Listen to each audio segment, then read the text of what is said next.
Tunachukua kesi za wateja, umepokea hela za watu, hutaki kuzifanyia kazi. Unapewa maagizo na kamati yako ya maadili, nenda katekeleze hili ufanye.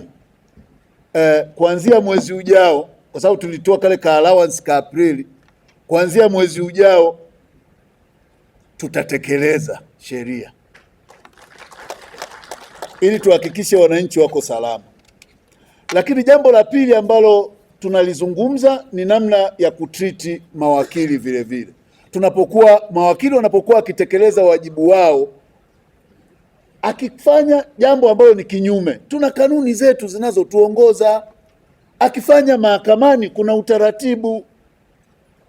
Tuliona moja ya tukio la ajabu kabisa, wakili mmoja alikuwa akipigwa mahakamani kama watu wanaua nyoka. Niliona wakipiga wakili Mainyila. Na wengine ukiwauliza wanakuambia yule ni Chadema. Hakuna kuwa Chadema kuruhusiwi wakili kupigwa. Kwa sababu wakili huruhusiwi kuwa kiongozi wa chama cha siasa na ukawa kwenye governing council. Lakini ukiwa wakili wa kawaida, uko CCM sawa, uko Chadema sawa, vaa uniform za chama chako utakavyo, ili mradi usichanganye professional na chama chako. Tuliona matukio kama haya, lakini ukweli nashukuru kwamba baada ya tukio kama hili tumechukua hatua kubwa sana za kulifanyia kazi. Lakini baadhi ya mambo ambayo yanatuumiza bado sisi kama mawakili, na tunatakiwa tuyajadili na kuyatizama bila hofu, ni wanachama wenzetu. Unajua, mti mbichi ukitendewa visivyo inakuwaje kwa mti mkavu? Sisi kama viongozi tumerise kwenye mamlaka husika, na tunafikiri uendeshaji wa shauri la Tundu Lissu hauzingatii uadilifu wala sheria zinavyotaka.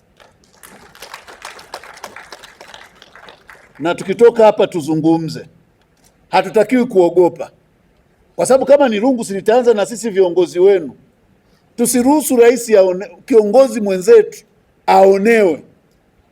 Ule sio uendeshaji wa shauri la namna ile. Shauri ambalo limekwisha anza linasitishwa, kunakuwa na rufaa za ajabu katikati, watu wanaandika barua za malalamiko. Mwenzetu ule ni mdhaifu, mwili wake unamuona, mwaka naye yuko ndani anazunguka. Na wote tuliona ukamataji. Na all we are lawyers in this room.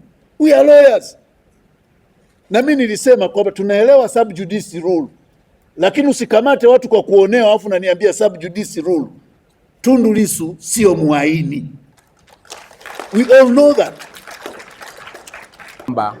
Ni jukumu la chama cha wanasheria, hiyo ni ya kitaifa, hiyo ni ya kimataifa, kusimamia utawala wa sheria na kulinda haki za kibinadamu na za jamii. Na hii ni kitu ambayo inahitaji ujasiri, kwa sababu kuna shida nyingi tu ambazo wananchi huwa wanapitia, sana sana wakati wa uchaguzi, sana sana wakati ambao kuna shida za kiuchumi. Kwa hivyo tunahitaji vyama vyetu vyote, vyama vya wanasheria sana sana za kitaifa katika taifa zetu 55 hapa bara la Afrika, kwamba wote wajitokeze, na tumehimiza sana TLS pia ijitokeze kusimamia utawala wa sheria na kulinda haki za kibinadamu na za jamii. Maelekezo na ushauri wako kuhusu nafasi ya TLS katika utekelezaji wa Dira ya Taifa ya mwaka 2050 yamekuja kwa wakati mwafaka. Umetukumbusha wajibu wetu si tu kama wataalamu wa sheria, bali kama wadau muhimu katika kujenga taifa lenye haki, uwajibikaji na utawala bora.